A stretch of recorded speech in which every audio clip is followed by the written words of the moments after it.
Bismillahirrahmanirrahim. Assalamualaikum warahmatullahi wabarakatuh. Kebawah Dulia Maha Mulia Paduka Seri Baginda Sultan Haji Hassan Al-Bolkiah Muazzaddin Wad Daulah, Ibni Almarhum Sultan Haji Omar Ali Saifuddin Sa'adul Khariwaddin, Sultan dan Pertuan Negara Brunei Darussalam telah berkenan menghantar titah bertusan tahniah kepada Tuan Yang Terutama Emmanuel Macron, Presiden Republik Perancis, Kerajaan dan Rakyat Republik Perancis bersempena dengan Bastille Day.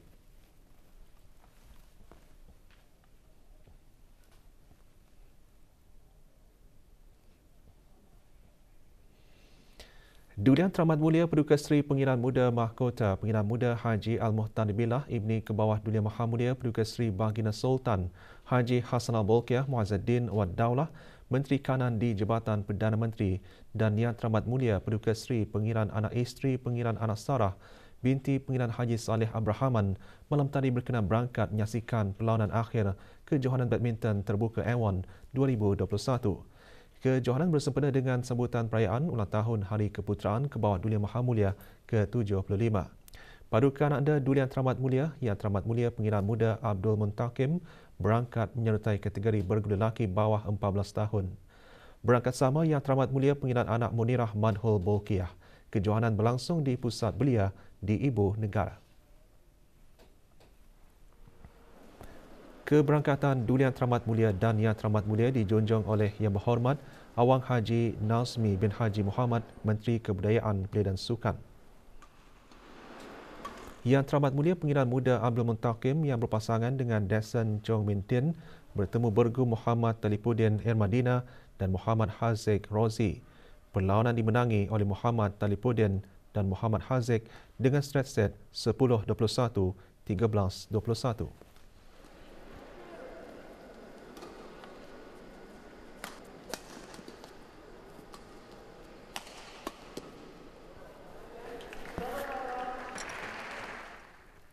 Penyampaian hadiah disempurnakan oleh Menteri Kebudayaan, Belia dan Sukan. Kejohanan disokong oleh Kementerian Kebudayaan, Belia dan Sukan dan Jabatan Daerah Brunei dan Muara, Kementerian Hal Ehwal Dalam Negeri dan Persatuan Badminton Kebangsaan Brunei Darussalam. Status harian normal baharu COVID-19, 2 kes dalam kategori 5 iaitu mereka yang memerlukan rawatan di unit rawatan intensif ICU. Kementerian Kesihatan juga maklumkan 4 kes kini berada dalam kategori 4, sementara itu 1,497 kes sembuh dan 4 kes kematian dicatatkan kemarin.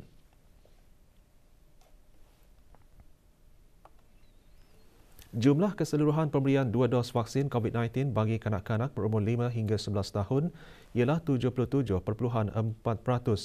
Bagi remaja berumur 12 hingga 17 tahun yang mendapat 3 dos vaksin, 51.4%. Manakala liputan bagi rakyat dan penduduk negara ini yang mendapatkan 3 dos vaksin adalah 73.8%. Sambutan perayaan ulang tahun Hari Keputeraan Kebawah Dulia Maha Mulia Paduka Seri Baginda Sultan dan Yang Di-Pertuan Negara Brunei Darussalam ke-76 bermula dengan majlis kesyukuran yang akan diadakan hari ini. Bagi memastikan acara berjalan dengan lancar, Jawatankuasa Kerja Acara Keagamaan berkenaan kemarin membuat tinjauan persediaan bagi acara tersebut di Jami Asri Hassanil Bolkiah. Hadirin berhormat Datuk Seri Paduka Wang Haji Ahmad Din bin Haji Abdul Rahman, Menteri Hal Ehwal Dalam Negeri selaku pengerusi Jawatankuasa Kebangsaan sambutan perayaan ulang tahun Hari Keputeraan ke-76 dan Yang Berhormat Pihin Udana Khatib Datuk Paduka Seri Setia Ustaz Haji Awang Badrudin bin Pengarah Datuk Paduka Haji Awang Osman, Menteri Hal Ehwal Ugama. Makmal Inovasi Brunei BIL yang mengetengahkan kerjasama di antara sektor awam dan swasta yang bertujuan untuk menyokong visi Pelan Indo-Ekonomi Digital dan memacu kepada pembangunan ekosistem teknologi digital. Selain itu, ia juga menjadi inspirasi dan pusat pertumbuhan bagi juara digital dan usahawan teknologi.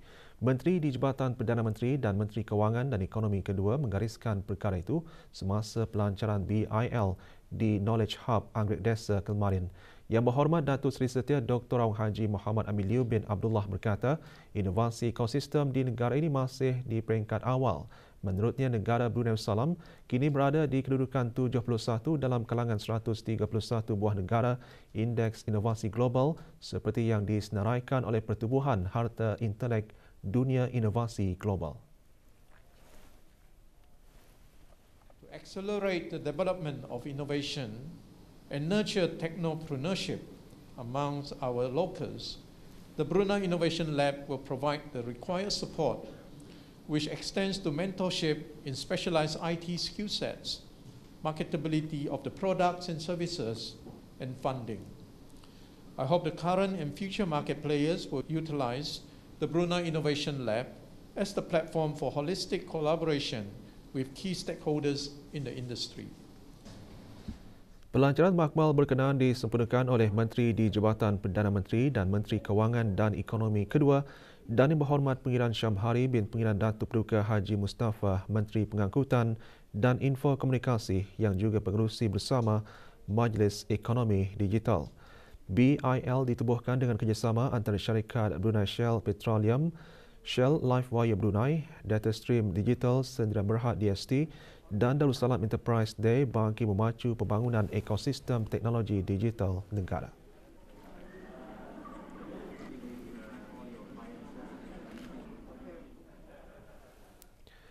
Universiti Islam Sultan Sharifah Yunisa bakal memiliki kampus kekalnya sendiri yang terletak di Kampung Piasau-Piasau, Mukim Labu, daerah Temburong. Majlis Tuan Selamat bagi memulakan projek kerja-kerja tanah dan infrastruktur kampus kekal tersebut diadakan di tapak projek berkenaan. Hadir menyempurnakan majlis Yang Berhormat Datin Seri Paduka Dr.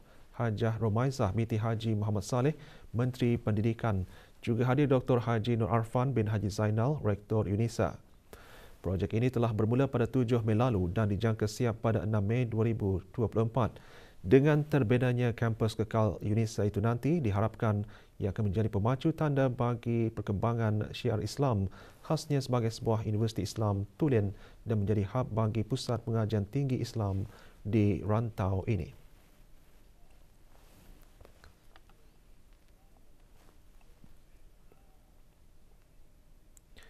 Biro Kawalan Narkotik BKN berjaya memberkas sindiket pengedaran dadah jenis ganja yang dinamakan Operasi Mary Jane MJ. 18 orang terdiri daripada 13 orang lelaki dan 5 perempuan rakyat tempatan berumur antara 18 hingga 53 tahun diberkas dalam beberapa siri serbuan sepanjang tempoh 2 minggu awal Julai 2022.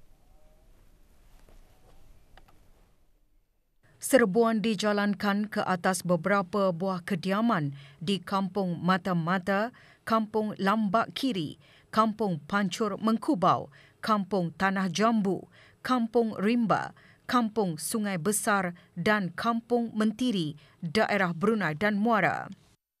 Hasil risikan Biro Kawalan Narkotik mendapati sindiket ini bergiat aktif mengedar dadah ganja dan dikenal pasti sebagai salah satu dalang yang memasukkan dadah jenis ganja ke negara ini untuk pasaran tempatan yang disasarkan kepada golongan belia.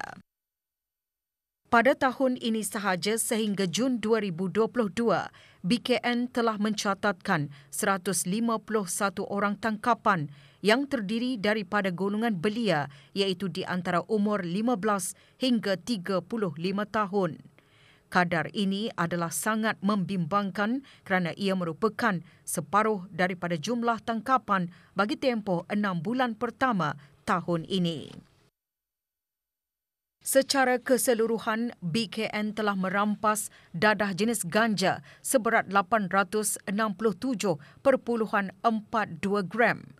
Gula-gula getah dipercayai mengandungi ganja cannabis edibles seberat 7.13 gram. 14 pil dipercayai dadah jenis ekstasi. Wang tunai dipercayai hasil penjualan dadah berjumlah RM8,634. Perkakas untuk menghisap dadah, alat-alat timbangan digital disyaki untuk kegunaan penjualan dadah. 3 buah kereta dan beberapa unit telefon bimbit yang dipercayai digunakan untuk urusan penjualan dadah. Turut dirampas beberapa kartun rokok dan minuman keras dan telah diserahkan kepada pihak Jabatan Kastam dan Eksais Diraja untuk siasatan lanjut. Kesemua tangkapan tersebut masih dalam siasatan BKN di bawah beberapa kesalahan iaitu Seksyen 3A Akta Penyalahgunaan Dadah APD Penggal 27 iaitu kesalahan memiliki dadah terkawal bagi tujuan mengedar. Seksyen 6(A kesalahan memiliki dadah terkawal. Seksyen 6(B kesalahan memakan dadah terkawal. Seksyen 7 kesalahan memiliki alat perkakas untuk memakan dadah terkawal. Seksyen 10 kesalahan bersubahat melakukan kesalahan di bawah APD Penggal 27 dan Seksyen 3 perintah mendapatkan kembali hasil jenayah 2012 iaitu kesalahan pembersihan wang haram.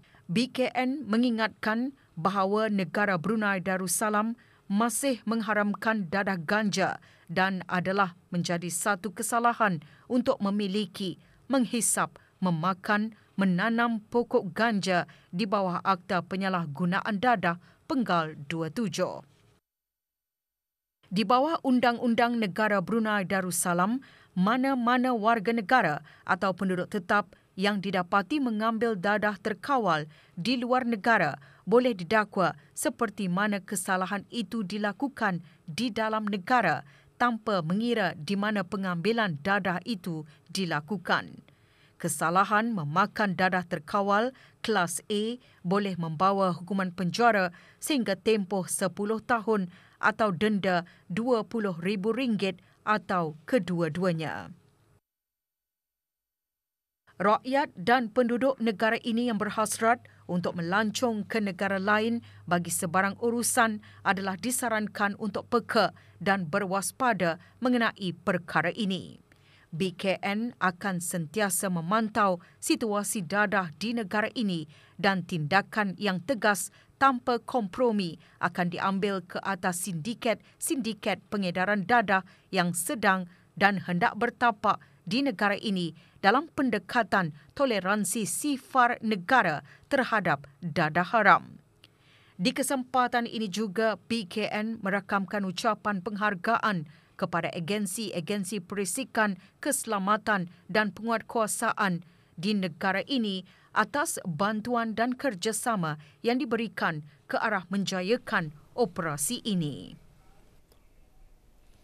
Pelbagai barang tegahan kastam ditemukan dalam 4 gerakan operasi yang dijalankan oleh Jabatan Kastam dan Eksais Diraja JKED melalui bahagian penguatkuasa undang-undang.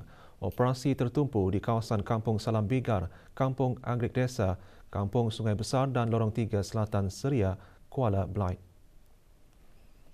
Gerakan operasi pertama di kawasan Kampung Salam Bigar pada 6 Julai lalu berjaya menahan seorang lelaki warga negara tempatan dan seorang perempuan penduduk tetap. Kedua-duanya didapati memiliki 12 kartun rokok pelbagai jenis, 14 jenis vape dan aksesori. Turut ditemukan sebuah kereta serta wang tunai RM1,618 yang dipercayai hasil jualan barang tegahan kastam tersebut. Sementara dalam operasi kedua pada 7 Julai lalu di kawasan Kampung Anggrek Desa pula, seorang lelaki warga negara tempatan berumur 38 tahun ditahan.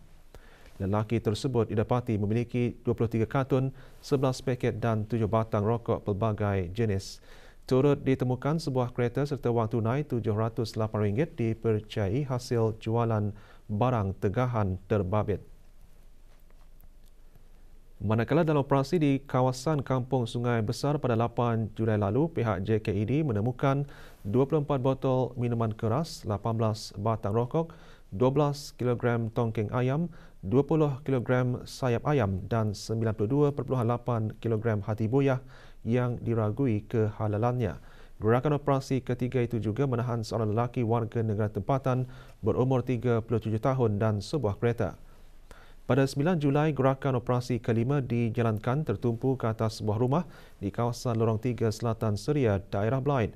Dalam operasi tersebut, seorang lelaki warga negara tempatan berumur 41 tahun ditahan kerana memiliki 29 kartun, 2 paket dan 1 batang rokok.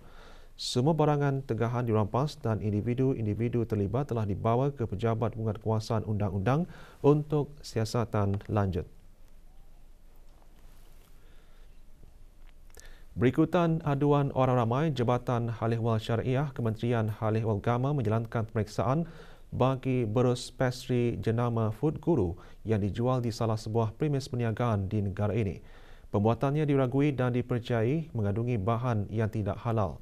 Sampel berus tersebut telah dihantar ke Jabatan Perkhidmatan Saintifik Kementerian Kesihatan untuk dianalisa dan hasil analisis telah mengesahkan ia positif diperbuat daripada bulu binatang iaitu bulu khinzir. Bagi menjaga kemaslahatan masyarakat Islam di negara ini, Jabatan Hal Ehwal Syariah telah pun mengarahkan pemilik premis untuk mengasingkan semua berus tersebut dengan serta-merta dari penjualan kepada orang awam. Kementerian Hal Ehwal Agama juga mengingatkan kepada pemilik, pengurus, pengusaha, peniaga, pembekal dan pengimport produk dan barang gunaan di negara ini supaya lebih peka terhadap produk dan barang gunaan import yang akan dijual kepada orang ramai di pasaraya atau kedai masing-masing dengan memastikan produk yang halal dan suci tidak bercampur dengan yang tidak halal.